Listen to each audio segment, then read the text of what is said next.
과거 서울에 주택을 공급할 때 기준이 됐던 아파트 지구가 단계적으로 폐지됩니다.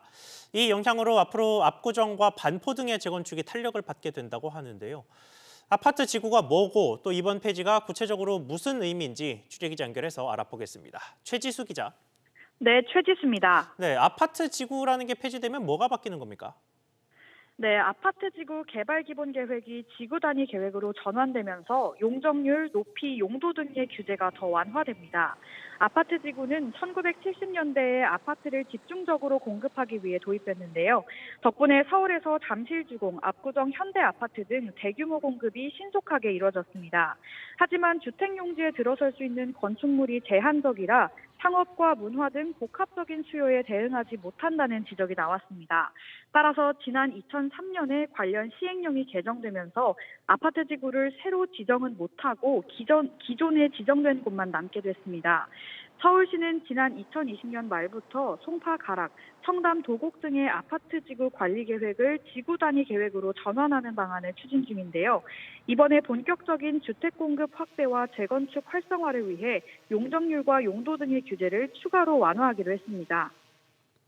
네, 그러면 이번 변화로 재건축이 탄력을 받을 수 있겠네요. 네, 그렇습니다. 기존 아파트 지구로 묶여있던 곳들이 지구 단위 계획으로 전환되면 각종 규제가 완화됨에 따라 재건축에 속도가 붙을 것으로 보입니다. 먼저 재건축 주택용지를 특별 계획구역으로 지정해 선제적인 재건축 가이드라인을 만들어 정비 계획을 빠르게 수립할 수 있게 됩니다. 또 한강변 주택용지에 적용됐던 공공기여 15% 의무 규정도 유연화하기로 했습니다. 꼭 필요한 기반 시설은 확보를 하면서도 동시에 재건축 사업성도 향상시키기 위함입니다. 그동안 상업 기능만 허용했던 중심시설 용지는 주거로 전환할 수 있도록 허용하고 기존 5층 제한에서 최고 높이 40m까지 완화합니다.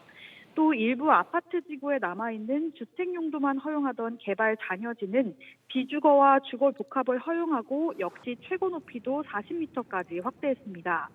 현재 서울 시내에는 압구정, 반포, 청담, 도곡 등의 개발 잔여지 91개 필지가 남아있어 이들 지역이 수혜를 볼 것으로 보입니다. SBS 비즈 최지수입니다.